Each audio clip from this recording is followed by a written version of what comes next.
사랑하는 성도님들, 안녕하십니까? 오늘도 여러분과 함께 하나님의 말씀을 나눌 수 있어서 참으로 감사합니다. 혹시 이런 생각 해보신 적 있으십니까? 나이가 들어갈수록 주변 사람들이 하나둘씩 떠나가는 것 같고, 정말 마음을 털어놓고 이야기할 수 있는 사람이 점점 줄어드는 것 같다는 생각 말입니다. 어떤 분들은 이렇게 말씀하시기도 합니다. 목사님, 나이 들어서는 혼자 사는 게 편해요. 사람들과 엮이면 오히려 더 힘들어지더라고요. 또 어떤 분들은 이런 고민을 털어놓으시기도 합니다. 목사님, 좋은 사람들을 만나고 싶은데 어떻게 구별해야 할지 모르겠어요. 상처만 받을까봐 두렵기도 하고요. 정말 공감이 됩니다. 특히 요즘 같은 시대에는 더욱 그런 것 같습니다. 코로나를 지나면서 사람들과의 만남이 줄어들었고, 디지털 시대가 되면서 얼굴을 마주보고 깊이 있는 대화를 나누는 기회도 많이 사라졌습니다. 그렇다 보니 많은 분들이 외로움을 느끼시고 혼자서도 충분히 잘 살 수 있다고 스스로를 위로하며 지내고 계시는 것 같습니다. 하지만 사랑하는 성도님들, 성경은 우리에게 분명하게 말씀하고 있습니다. 하나님께서 우리를 혼자 살도록 창조하지 않으셨다는 것을 말입니다. 창세기 2장 18절에서 하나님께서는 이렇게 말씀하셨습니다. 여호와 하나님이 이르시되 사람이 혼자 있는 것이 좋지 아니하니 내가 그를 위하여 돕는 배필을 지으리라 하시고, 이 말씀은 단순히 결혼에 관한 말씀만이 아닙니다. 인간은 본질적으로 관계적 존재로 창조되었다는 하나님의 선언이기도 합니다. 우리는 다른 사람들과의 관계를 통해 성장하고 위로받고 기쁨을 나누며 하나님의 사랑을 경험하도록 설계되었습니다. 그런데 왜 우리는 좋은 사람들이 곁에 있어야 하는지 그 구체적인 이유를 알아야 할까요? 오늘 이 시간을 통해 여러분과 함께 성경이 말씀하는 좋은 관계의 소중함에 대해 깊이 있게 나누고자 합니다. 하나님의 말씀을 통해 우리가 왜 좋은 사람들과 함께해야 하는지, 그리고 그런 관계들이 우리의 삶에 어떤 놀라운 변화를 가져다 주는지 알아보겠습니다. 성경이 말씀하는 7가지 중요한 이유들을 차근차근 살펴보면서 여러분의 마음에도 새로운 소망이 생기기를 간절히 바랍니다. 혹시 지금 외로움 가운데 계신 분들이나 사람들과의 관계에 지쳐있는 분들도 오늘 말씀을 통해 다시 한번 용기를 얻으시기를 바랍니다. 하나님께서는 여러분을 위해 좋은 사람들을 예비해 놓고 계시고, 그들과의 아름다운 만남을 통해 여러분의 삶을 더욱 풍성하게 만들어 주실 것입니다. 그럼 지금부터 함께 하나님의 말씀을 살펴보겠습니다. 첫 번째로, 좋은 사람들이 우리 곁에 있어야 하는 이유는 바로 그들이 우리의 영적 성장을 도와주기 때문입니다. 혹시 신앙생활을 하면서 이런 경험 있으십니까? 혼자서 기도하고 말씀을 읽을 때는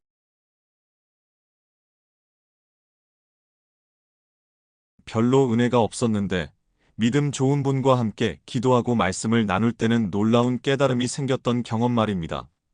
또는 신앙의 선배나 동역자의 한마디 조언이 여러분의 신앙에 큰 전환점이 되었던 경험도 있으실 것입니다. 이것이 바로 성경이 말하는 철을 날카롭게 하는 원리입니다. 잠언 27장 17절에서는 이렇게 말씀합니다. 철을 날카롭게 하는 것 같이 사람이 그의 친구의 얼굴을 빛나게 하느니라. 이 말씀은 히브리어 원문으로 볼 때 더욱 깊은 의미를 담고 있습니다. 여기서 날카롭게 한다는 표현은 단순히 예리하게 만든다는 뜻이 아니라 지속적인 마찰과 다듬음을 통해 최고의 상태로 만든다는 의미입니다. 마치 칼을 갈 때 숫돌과 칼날이 서로 부딪히면서 더욱 예리해지는 것처럼, 우리도 좋은 사람들과의 관계에서 서로 영향을 주고받으며 영적으로 성숙해져 간다는 뜻입니다.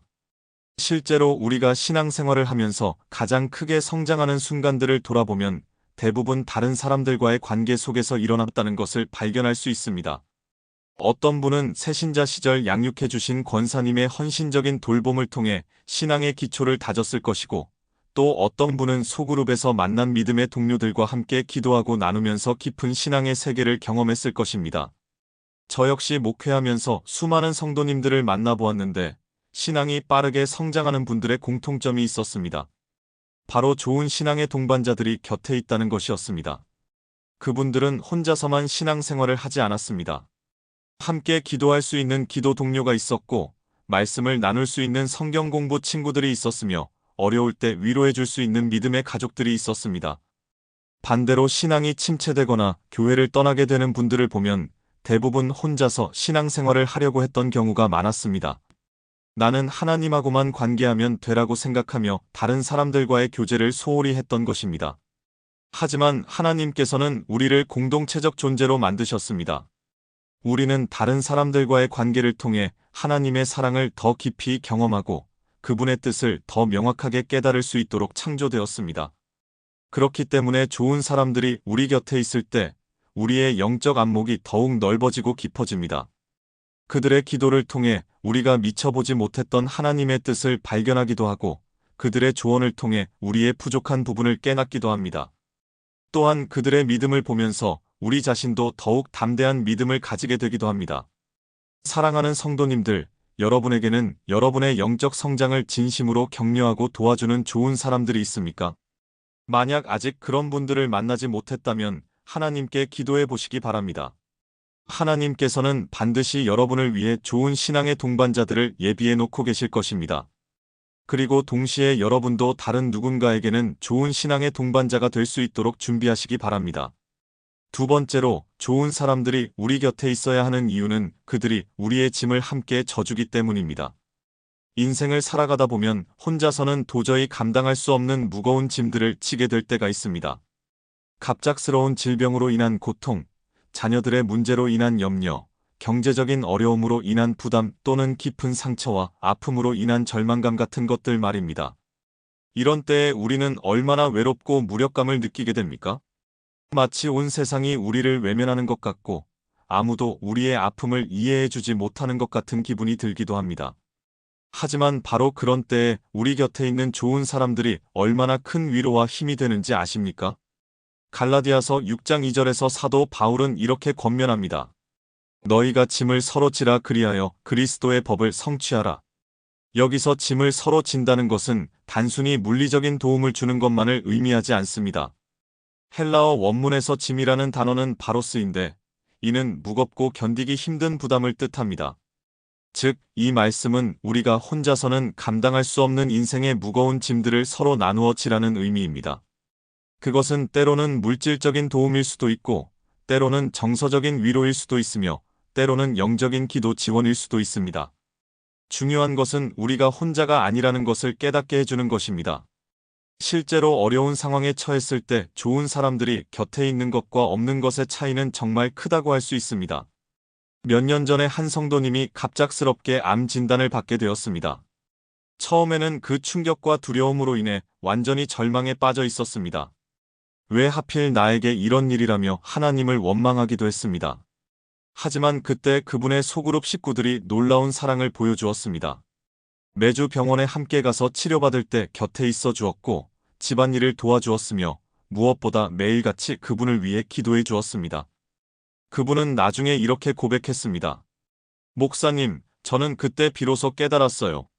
내가 혼자가 아니구나. 이렇게 나를 사랑해주는 사람들이 있구나. 하나님께서 이들을 통해 나를 돌보고 계시는구나.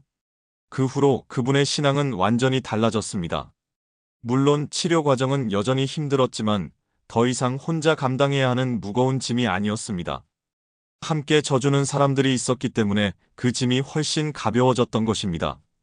이것이 바로 하나님께서 우리에게 좋은 사람들을 보내주시는 이유 중 하나입니다. 우리가 혼자서 모든 것을 다 감당하도록 하지 않으시고 서로 도우며 함께 살아가도록 하신 것입니다.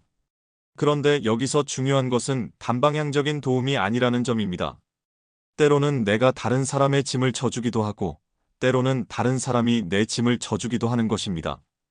이런 상호적인 관계 속에서 우리는 서로에게 힘이 되고 위로가 됩니다. 또한 이런 경험을 통해 우리는 하나님의 사랑이 어떤 것인지 더욱 깊이 깨닫게 됩니다. 하나님께서는 우리를 사랑하시되 혼자 사랑하시는 것이 아니라 다른 사람들을 통해 그 사랑을 전하시고 나타내시는 것입니다. 사랑하는 성도님들, 지금 여러분이 감당하기 힘든 짐을 지고 계시지는 않습니까? 만약 그렇다면 혼자서만 끙끙 앓지 마시고 여러분을 진정으로 사랑하는 사람들과 그 짐을 나누시기 바랍니다. 그들은 여러분의 짐을 함께 져줄 준비가 되어 있을 것입니다. 그리고 반대로 여러분 주변에 무거운 짐을 지고 있는 분이 계시다면 여러분이 먼저 다가가서 그 짐을 함께 져주시기 바랍니다. 이것이 바로 그리스도의 법을 성취하는 길입니다. 세 번째로, 좋은 사람들이 우리 곁에 있어야 하는 이유는 그들이 우리에게 지혜와 조언을 주기 때문입니다. 인생을 살아가면서 우리는 수많은 선택의 기로에 서게 됩니다. 어떤 결정을 내려야 할지 혼란스러울 때가 있고, 나 혼자의 판단으로는 어떤 것이 옳은지 분별하기 어려울 때가 있습니다. 특히나 중요한 결정일수록 더욱 그렇습니다. 직장 문제, 자녀 교육 문제, 건강 문제, 인간관계 문제 등등 말입니다. 이런 때에 우리 곁에 있는 지혜로운 사람들의 조언이 얼마나 큰 도움이 되는지 모릅니다. 잠언 11장 14절에서는 이렇게 말씀합니다. 지략이 없으면 백성이 망하여도 모사가 많으면 평안을 누리느니라. 여기서 모사라는 말은 히브리어로 요에츠인데, 이는 단순한 조언자가 아니라 지혜롭고 신뢰할 만한 상담자를 의미합니다. 즉, 좋은 조언을 해줄 수 있는 사람들이 많이 있으면 우리의 삶이 평안해진다는 뜻입니다. 왜냐하면 혼자서 내리는 판단보다는 여러 사람의 지혜를 모은 판단이 더욱 정확하고 안전하기 때문입니다. 우리는 때때로 자신의 감정이나 편견에 사로잡혀 올바른 판단을 내리지 못할 때가 있습니다. 또는 경험 부족이나 정보 부족으로 인해 잘못된 결정을 내릴 수도 있습니다. 하지만 우리보다 더 많은 경험을 가지고 있거나 더 객관적인 시각을 가진 사람들의 조언을 들을 때 우리는 더욱 지혜로운 선택을 할 수 있게 됩니다. 특히 믿음의 선배들이나 신앙이 성숙한 분들의 조언은 더욱 소중합니다.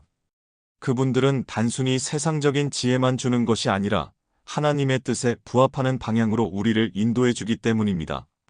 저도 목회하면서 중요한 결정을 내려야 할 때마다 항상 신뢰할 만한 선배 목사님들과 동료 목사님들의 조언을 구합니다. 혼자서는 보지 못했던 부분들을 그분들이 짚어주실 때가 많고, 그런 조언들이 저의 결정에 큰 도움이 됩니다. 또한 성도님들 중에서도 인생의 큰 결정을 앞두고 고민하실 때 믿음의 선배들이나 목사님께 조언을 구하시는 분들을 자주 봅니다.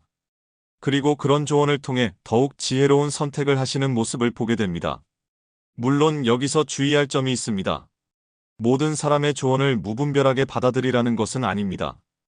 우리가 조언을 구해야 할 사람들은 영적으로 성숙하고 하나님을 경외하며 우리를 진정으로 사랑하는 사람들이어야 합니다. 잠언 12장 26절에서는 이렇게 말씀합니다. 의인은 그의 이웃을 인도하나 악인의 길은 그들을 미혹하게 하느니라. 즉, 의로운 사람의 조언은 우리를 올바른 길로 인도하지만 악한 사람의 조언은 오히려 우리를 잘못된 길로 이끌 수 있다는 뜻입니다. 그렇기 때문에 우리는 조언을 구할 때도 분별력을 가져야 합니다. 하나님을 사랑하고 그분의 말씀에 순종하며 살아가는 사람들의 조언을 구해야 하는 것입니다. 그런 분들의 조언을 들을 때 우리는 단순히 인간적인 지혜만 얻는 것이 아니라 하나님의 지혜를 얻을 수 있습니다. 또한 좋은 사람들은 우리에게 조언을 줄 때도 강요하지 않습니다. 우리의 상황을 충분히 이해하고 공감한 후에 사랑으로 진실한 조언을 해줍니다. 그리고 최종 결정은 우리 자신이 내리도록 존중해줍니다. 이런 관계 속에서 우리는 더욱 성숙한 결정을 내릴 수 있게 되고 그 결과에 대해서도 책임감을 가지게 됩니다. 사랑하는 성도님들, 여러분에게는 중요한 결정을 앞두고 조언을 구할 수 있는 지혜로운 분들이 계십니까? 만약 아직 그런 분들을 만나지 못했다면 적극적으로 찾아보시기 바랍니다. 교회의 믿음의 선배들, 신앙이 성숙한 동역자들 또는 인생의 경험이 풍부한 어른들 중에서 하나님을 경외하는 분들을 찾아보시기 바랍니다. 그리고 그분들과 깊은 관계를 맺어 나가시기 바랍니다. 그럴 때 여러분의 인생에서 내리는 모든 결정들이 더욱 지혜롭고 하나님께 영광이 되는 것들이 될 것입니다. 네 번째로, 좋은 사람들이 우리 곁에 있어야 하는 이유는 그들이 우리를 올바른 길에서 벗어나지 않도록 경고해 주기 때문입니다. 인간은 누구나 실수할 수 있고 잘못된 길로 빠질 수 있는 연약한 존재입니다. 때로는 자신의 욕심에 이끌려 하나님의 뜻에서 벗어날 수 있고, 때로는 유혹에 넘어가 죄의 길로 들어설 수도 있습니다. 또한 때로는 교만이나 고집 때문에 잘못된 선택을 고집할 수도 있습니다. 이런 때에 우리 곁에 있는 좋은 사람들이 사랑으로 경고하고 권면해 준다면 우리는 큰 실수를 미연에 방지할 수 있습니다. 갈라디아서 6장 1절에서 사도 바울은 이렇게 권면합니다. 형제들아, 사람이 만일 무슨 범죄한 일이 드러나거든 신령한 너희는 온유한 심령으로 그러한 자를 바로잡고 너 자신을 살펴보아 너도 시험을 받을까 두려워하라. 이 말씀에서 중요한 것은 온유한 심령으로라는 표현입니다. 헬라어 원문에서 온유하다는 것은 단순히 부드럽다는 뜻이 아니라 힘을 가지고 있으면서도 그것을 절제할 줄 아는 상태를 의미합니다. 즉, 다른 사람의 잘못을 지적하고 바로잡을 때도 사랑과 겸손함으로 해야 한다는 뜻입니다. 좋은 사람들의 경고나 권면은 바로 이런 특징을 가지고 있습니다. 그들은 우리를 정죄하거나 비난하기 위해 경고하는 것이 아니라 우리를 사랑하기 때문에 올바른 길로 돌아오기를 바라는 마음으로 경고해 줍니다. 때로는 그런 경고가 우리에게 불편하게 느껴질 수도 있습니다. 우리의 잘못된 부분을 지적받는 것이 기분 좋은 일은 아니니까요. 하지만 진정으로 우리를 사랑하는 사람들의 경고는 귀담아 들을 가치가 있습니다. 잠언 27장 5절에서는 이렇게 말씀합니다. 면전의 책망이 숨은 사랑보다 나으니라. 즉, 사랑하는 마음이 있어도 말하지 않는 것보다는 사랑하는 마음으로 면전에서 책망하는 것이 더 낫다는 뜻입니다. 왜냐하면 진정한 사랑은 상대방이 올바른 길을 가기를 바라는 마음이기 때문입니다. 구약시대의 다윗 왕을 생각해 보십시오. 그가 밧세바와 간음하고 우리아를 죽게 한 후에 하나님께서는 선지자 나단을 보내셔서 다윗의 죄를 지적하게 하셨습니다. 나단은 다윗이 왕이었음에도 불구하고 담대하게 그의 죄를 지적했습니다. 물론 다윗은 처음에는 화가 났을 것입니다. 하지만 결국 그는 나단의 경고를 받아들이고 진심으로 회개했습니다. 만약 나단이 다윗을 두려워해서 아무 말도 하지 않았다면 어떻게 되었을까요?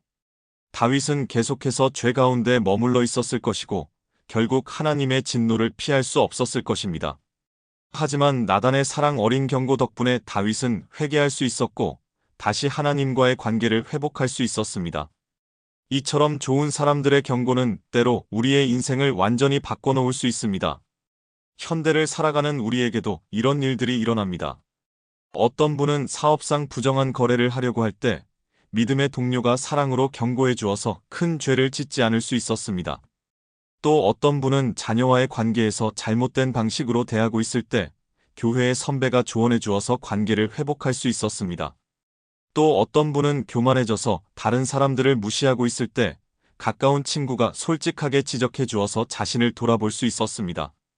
이런 경고들이 없었다면 이분들은 계속해서 잘못된 길을 걸었을 것이고 결국 더 큰 문제에 직면했을 것입니다. 하지만 좋은 사람들의 사랑 어린 경고 덕분에 올바른 길로 돌아올 수 있었던 것입니다. 물론 여기서 중요한 것은 경고를 받는 우리의 자세입니다. 좋은 사람들의 경고라고 해서 무조건 받아들이라는 것은 아닙니다. 하지만 적어도 진지하게 고려해 볼 필요는 있습니다. 특히 여러 사람이 비슷한 지적을 한다면 그것은 분명히 우리가 돌아봐야 할 부분이 있다는 신호일 수 있습니다. 그리고 무엇보다 하나님의 말씀에 비추어서 그 경고가 옳은지 그른지 판단해야 합니다. 만약 그 경고가 성경의 가르침과 일치한다면 우리는 겸손히 받아들이고 회개해야 합니다. 또한 우리도 다른 사람들에게 그런 역할을 해줄 수 있어야 합니다. 우리 주변에 잘못된 길로 가고 있는 사람이 있다면 사랑하는 마음으로 경고해 주어야 합니다. 물론 이것은 쉬운 일이 아닙니다. 자칫하면 관계가 악화될 수도 있고 오해를 받을 수도 있습니다. 하지만 진정으로 그 사람을 사랑한다면 때로는 불편한 말도 해줄 수 있어야 합니다. 다만 그럴 때는 반드시 온유하고 겸손한 마음으로 그리고 많은 기도 후에 해야 합니다. 사랑하는 성도님들, 여러분 곁에는 여러분이 잘못된 길로 갈 때 사랑으로 경고해 줄 수 있는 사람들이 있습니까? 그리고 여러분도 다른 사람들에게 그런 역할을 해주고 계십니까? 이런 관계들이야말로 정말 소중한 관계라고 할 수 있습니다. 서로의 영적 성장을 위해 때로는 불편한 말도 해줄 수 있는 관계, 그런 관계를 가진 사람은 참으로 복된 사람이라고 할 수 있습니다. 다섯 번째로, 좋은 사람들이 우리 곁에 있어야 하는 이유는 그들과 함께할 때 우리의 기쁨이 배가 되기 때문입니다. 혹시 이런 경험 있으십니까? 혼자서 좋은 일이 생겼을 때보다 사랑하는 사람들과 함께 그 기쁨을 나눌 때 훨씬 더 행복했던 경험 말입니다. 또는 아름다운 풍경을 보거나 맛있는 음식을 먹을 때도 혼자보다는 좋은 사람들과 함께할 때 그 즐거움이 몇 배로 커졌던 경험 말입니다. 이것은 하나님께서 우리를 관계적 존재로 창조하셨기 때문입니다. 우리는 다른 사람들과 기쁨을 나눌 때 더 큰 행복을 느끼도록 만들어졌습니다. 잠언 27장 9절에서는 이렇게 말씀합니다. 기름과 향이 마음을 즐겁게 하나니 친구의 충성된 권고가 이와 같이 아름다우니라. 여기서 기름과 향은 고대 근동 지역에서 기쁨과 축제를 상징하는 것들이었습니다. 즉, 좋은 친구들과의 교제가 마치 기름과 향처럼 우리의 마음을 즐겁게 해준다는 뜻입니다. 실제로 우리가 인생에서 가장 행복했던 순간들을 떠올려 보면 대부분 좋은 사람들과 함께했던 순간들이었을 것입니다. 가족들과 함께 여행을 갔던 추억, 친구들과 함께 웃고 떠들었던 시간들, 동료들과 함께 이룬 성취의 기쁨 같은 것들 말입니다. 이런 경험들은 혼자서는 결코 느낄 수 없는 특별한 기쁨을 줍니다. 교회 생활에서도 마찬가지입니다. 혼자서 예배드리는 것보다 성도들과 함께 예배드릴 때 더 큰 은혜를 받습니다. 혼자서 찬양하는 것보다 여러 성도들과 함께 찬양할 때 더 큰 감동을 받습니다. 혼자서 성경을 읽는 것보다 성도들과 함께 말씀을 나눌 때 더 깊은 깨달음을 얻습니다.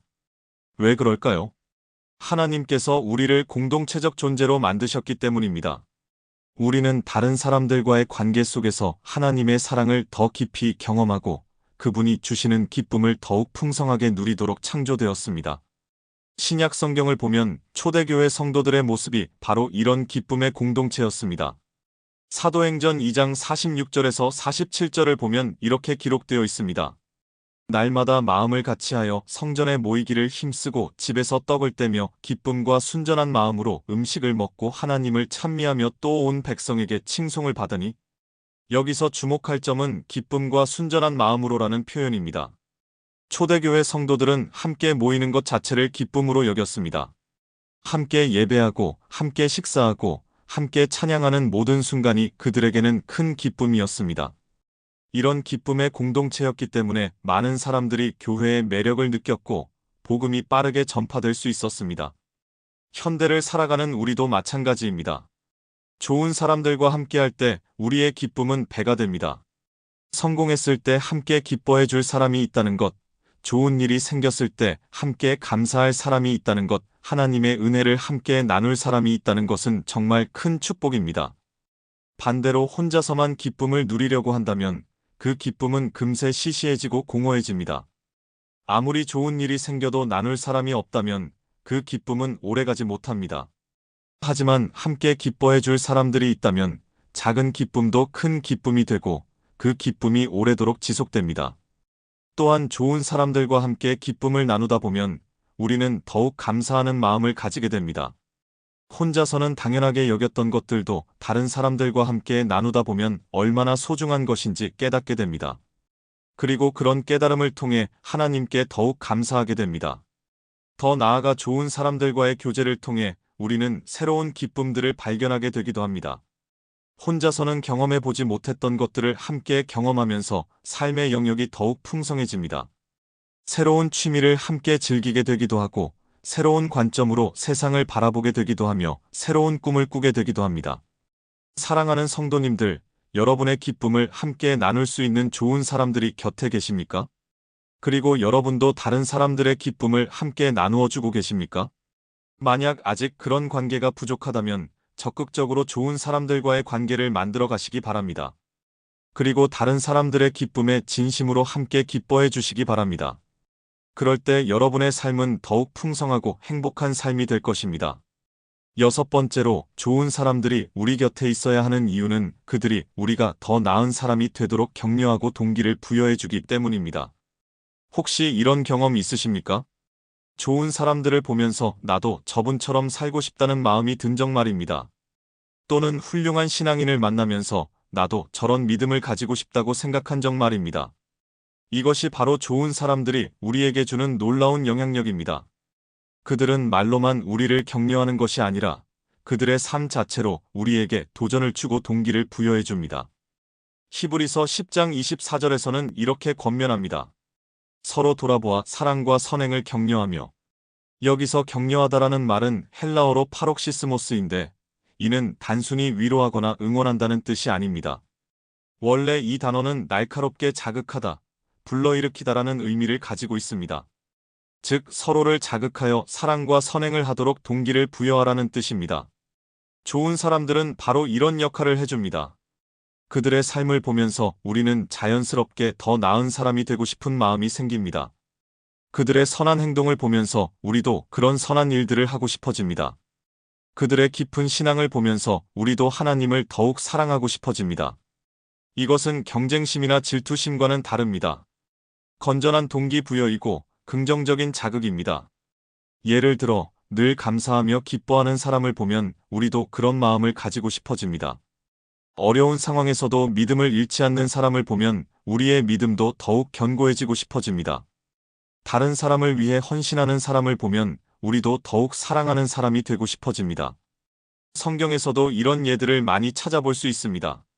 사도 바울은 여러 교회에 편지를 쓸 때마다 다른 교회들의 좋은 모범을 제시하며 격려했습니다.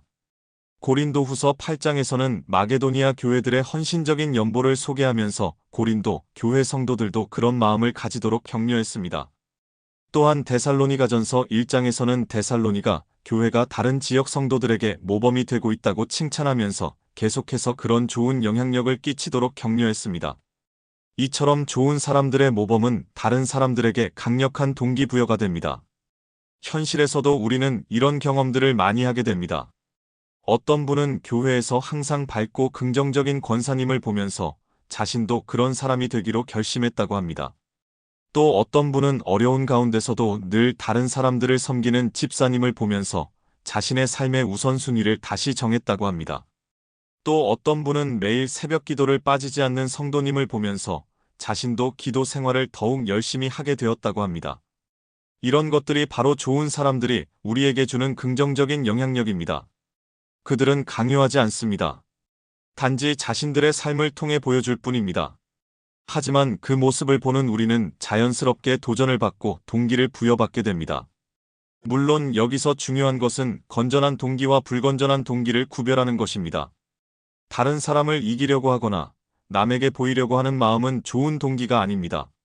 하지만 하나님께 영광을 돌리고 더 나은 사람이 되어 다른 사람들에게도 도움이 되고자 하는 마음은 좋은 동기입니다. 좋은 사람들은 바로 이런 건전한 동기를 불러일으켜 줍니다. 또한 좋은 사람들은 우리가 포기하려고 할 때 격려해 주기도 합니다.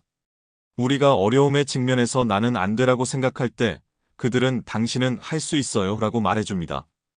우리가 실패해서 좌절할 때 그들은 다시 일어나서 도전해 보세요 라고 격려해 줍니다. 우리가 자신의 부족함만 보고 있을 때 그들은 우리의 장점과 가능성을 발견해서 알려줍니다. 이런 격려와 동기부여가 없다면 우리는 현재의 모습에 안주하기 쉽습니다. 더 나아지려고 노력하지도 않고 새로운 것에 도전하지도 않으며 그저 평범하게 살아가려고 할 것입니다. 하지만 좋은 사람들이 곁에 있으면 우리는 계속해서 성장하고 발전하게 됩니다. 사랑하는 성도님들, 여러분 곁에는 여러분이 더 나은 사람이 되도록 격려하고 동기를 부여해주는 사람들이 있습니까? 그리고 여러분도 다른 사람들에게 그런 긍정적인 영향력을 끼치고 계십니까? 우리 모두는 서로에게 좋은 자극과 동기를 주는 관계를 만들어 가야 합니다.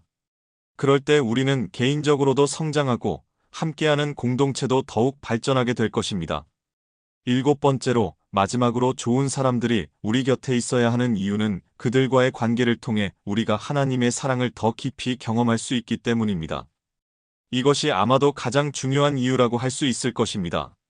하나님은 사랑 자체이십니다. 요한일서 4장 8절에서는 이렇게 선언합니다.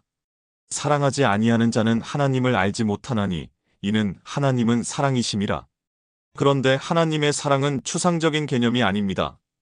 그분의 사랑은 구체적이고 실제적인 방식으로 우리에게 나타납니다.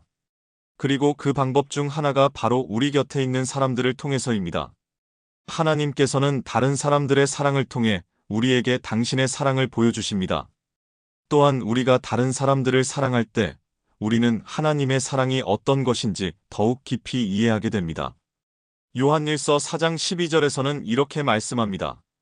어느 때나 하나님을 본 사람이 없으되 만일 우리가 서로 사랑하면 하나님이 우리 안에 거하시고 그의 사랑이 우리 안에 온전히 이루어지느니라. 이 말씀의 의미는 매우 깊습니다.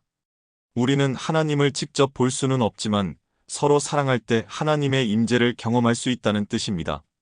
즉, 좋은 사람들과의 사랑의 관계를 통해 우리는 하나님을 만날 수 있다는 것입니다. 실제로 우리가 신앙생활을 하면서 하나님의 사랑을 가장 깊이 느꼈던 순간들을 돌아보면 대부분 사람들과의 관계 속에서였을 것입니다. 어려울 때 누군가가 도와주었던 순간, 상처받았을 때 누군가가 위로해 주었던 순간, 외로울 때 누군가가 함께해 주었던 순간에 우리는 하나님께서 나를 사랑하시는구나라고 느꼈을 것입니다. 또한 우리가 다른 사람을 사랑하고 섬겼을 때도 마찬가지입니다. 누군가를 위해 기도해 주었을 때, 누군가의 짐을 함께 져주었을 때, 누군가에게 위로가 되어 주었을 때, 우리는 하나님의 마음을 조금이나마 이해할 수 있었을 것입니다. 이것이 바로 하나님께서 우리에게 좋은 사람들을 보내주시는 가장 깊은 이유입니다. 그들을 통해 우리가 하나님의 사랑을 경험하게 하시기 위해서입니다. 그리고 우리도 다른 사람들에게 하나님의 사랑을 전하는 통로가 되게 하시기 위해서입니다. 생각해 보십시오.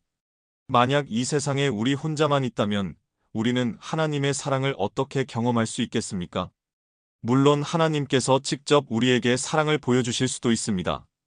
하지만 하나님께서는 더욱 아름다운 방법을 선택하셨습니다. 우리가 서로 사랑하는 가운데서 당신의 사랑을 경험하게 하신 것입니다. 그렇기 때문에 좋은 사람들과의 관계는 단순한 인간관계가 아닙니다. 그것은 하나님과의 관계를 더욱 깊게 만드는 영적인 통로입니다. 우리가 다른 사람들을 사랑할 때 우리는 하나님의 성품을 닮아가게 됩니다. 우리가 다른 사람들로부터 사랑을 받을 때 우리는 하나님의 사랑이 어떤 것인지 더욱 깊이 이해하게 됩니다. 또한 좋은 사람들과의 관계를 통해 우리는 천국을 미리 맛볼 수 있습니다. 천국은 하나님과 성도들이 완전한 사랑의 교제를 나누는 곳입니다. 이 땅에서 좋은 사람들과 아름다운 사랑의 교제를 나눌 때 우리는 천국이 어떤 곳인지 조금이나마 경험할 수 있습니다. 그런 의미에서 좋은 사람들과의 관계는 이 땅에서 누리는 천국의 전맛이라고 할 수 있습니다. 더 나아가 좋은 사람들과의 관계를 통해 우리는 하나님의 일꾼으로 성장하게 됩니다. 다른 사람들을 사랑하고 섬기는 과정에서 우리는 하나님의 마음을 배우게 되고 그분이 이 세상을 어떻게 보시는지 알게 됩니다. 그리고 그런 깨달음을 통해 우리는 더욱 효과적으로 하나님의 사랑을 다른 사람들에게 전할 수 있게 됩니다. 사랑하는 성도님들, 여러분은 좋은 사람들과의 관계를 통해 하나님의 사랑을 얼마나 깊이 경험하고 계십니까? 그리고 여러분도 다른 사람들에게 하나님의 사랑을 전하는 통로 역할을 하고 계십니까? 하나님께서는 여러분을 통해 다른 사람들이 당신의 사랑을 경험하기를 원하십니다. 그리고 다른 사람들을 통해 여러분도 하나님의 사랑을 더욱 풍성하게 누리기를 원하십니다. 이것이 바로 하나님께서 우리에게 좋은 사람들을 보내주시는 가장 깊은 이유이고 우리가 좋은 사람들과 함께 살아가야 하는 가장 중요한 목적입니다. 사랑하는 성도님들, 지금까지 우리가 함께 살펴본 7가지 이유들을 다시 한번 정리해 보겠습니다. 첫째, 좋은 사람들은 우리의 영적 성장을 도와줍니다. 철이 철을 날카롭게 하듯이 그들과의 관계를 통해 우리는 더욱 성숙한 신앙인으로 자라날 수 있습니다. 둘째, 좋은 사람들은 우리의 짐을 함께 져줍니다. 혼자서는 감당할 수 없는 인생의 무거운 짐들을 함께 나누어질 때 그 짐은 훨씬 가벼워지고 우리는 새로운 힘을 얻게 됩니다. 셋째, 좋은 사람들은 우리에게 지혜와 조언을 줍니다. 그들의 경험과 지혜를 통해 우리는 더욱 현명한 결정을 내릴 수 있고 실수를 미연에 방지할 수 있습니다. 넷째, 좋은 사람들은 우리를 올바른 길에서 벗어나지 않도록 경고해 줍니다. 사랑하는 마음으로 우리의 잘못된 부분을 지적해 줄 때 우리는 큰 실수나 죄에서 벗어날 수 있습니다. 이 4가지만 보아도 좋은 사람들이 우리 곁에 있다는 것이 얼마나 소중한지 알 수 있지 않습니까? 하지만 여기서 끝이 아닙니다. 다섯째, 좋은 사람들과 함께할 때 우리의 기쁨이 배가 됩니다. 혼자 누리는 기쁨보다 함께 나누는 기쁨이 훨씬 크고 오래갑니다. 여섯째, 좋은 사람들은 우리가 더 나은 사람이 되도록 격려하고 동기를 부여해 줍니다. 그들의 모범을 통해 우리는 끊임없이 성장하고 발전하게 됩니다. 일곱째, 가장 중요한 것은 좋은 사람들과의 관계를 통해 우리가 하나님의 사랑을 더 깊이 경험할 수 있다는 것입니다. 이것이야말로 하나님께서 우리에게 좋은 사람들을 보내주시는 궁극적인 목적이라고 할 수 있습니다. 정말 놀랍지 않습니까? 하나님께서는 우리를 혼자 두지 않으시고 이렇게 소중한 사람들을 우리 곁에 보내주셨습니다. 그들을 통해 우리가 더욱 성숙하고 더욱 지혜롭고 더욱 행복하고 더욱 하나님을 닮은 사람이 되기를 원하셨습니다. 그렇다면 이제 우리가 해야 할 일은 무엇일까요? 첫째, 우리 곁에 있는 좋은 사람들을 더욱 소중히 여기시기 바랍니다. 때로는 너무 가까이 있어서 당연하게 생각했던 사람들, 늘 곁에 있어서 고마움을 잊었던 사람들이 있을 것입니다. 오늘부터는 그분들에게 더욱 감사한 마음을 표현하시기 바랍니다. 그들이 여러분의 삶에 얼마나 큰 축복인지 다시 한번 깨달으시기 바랍니다. 둘째, 아직 좋은 사람들과의 관계가 부족하다고 느끼시는 분들은 적극적으로 그런 관계들을 만들어 가시기 바랍니다. 교회에서든 직장에서든 동네에서든 좋은 사람들을 찾아보시고 그들과 깊은 관계를 맺어 가시기 바랍니다. 물론 이것은 하루아침에 이루어지는 것이 아닙니다. 시간과 노력이 필요합니다. 하지만 그만한 가치가 충분히 있는 투자입니다. 셋째, 여러분 자신도 다른 사람들에게 좋은 사람이 되시기 바랍니다. 좋은 사람들을 원한다면 먼저 여러분이 좋은 사람이 되어야 합니다.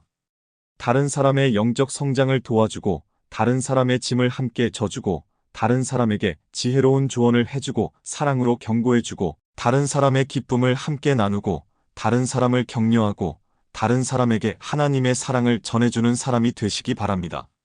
그럴 때 여러분 주변에도 자연스럽게 좋은 사람들이 모이게 될 것입니다.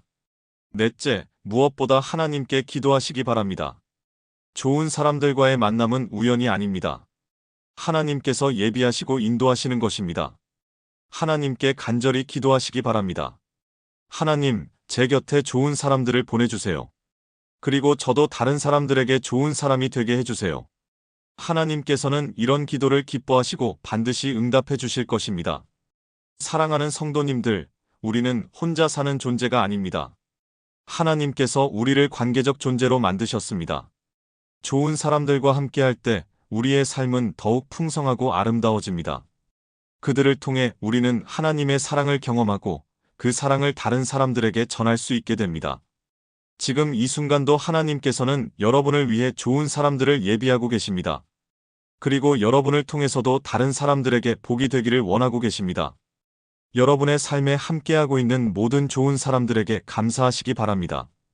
그리고 앞으로 만나게 될 새로운 사람들과도 아름다운 관계를 만들어 가시기 바랍니다. 무엇보다 여러분 자신이 다른 누군가에게는 가장 소중한 좋은 사람이 되시기를 간절히 바랍니다. 그럴 때 여러분의 인생은 혼자서는 결코 누릴 수 없는 놀라운 기쁨과 감사로 가득 찰 것입니다. 오늘 이 말씀이 여러분의 마음에 깊이 새겨지기를 바랍니다. 그리고 하루빨리 여러분의 삶 속에서 이런 아름다운 관계들이 더욱 풍성해지기를 간절히 축복합니다. 혹시 이 말씀을 들으시면서 마음에 떠오르는 분이 계시다면 오늘 당장 그분에게 연락해서 감사의 마음을 전해보시기 바랍니다. 당신이 제 곁에 있어서 정말 감사합니다라고 말해보시기 바랍니다.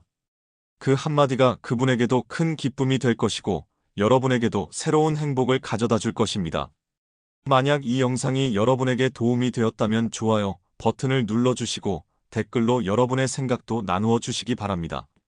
그리고 여러분 주변에 이런 말씀이 필요한 분들이 계시다면 이 영상을 공유해 주시기 바랍니다. 우리 모두가 서로에게 좋은 사람이 되어서 이 세상에 하나님의 사랑이 더욱 풍성하게 흘러가기를 간절히 바랍니다. 오늘도 여러분과 함께 귀한 말씀을 나눌 수 있어서 진심으로 감사합니다. 하나님께서 여러분과 여러분의 가정에 늘 함께 하시기를 축복합니다. 여러분 곁에 있는 모든 좋은 사람들과 함께 하나님의 은혜를 더욱 풍성히 누리시기를 간절히 축복합니다. 언제나 우리 성도님들을 응원하며 함께 기도합니다.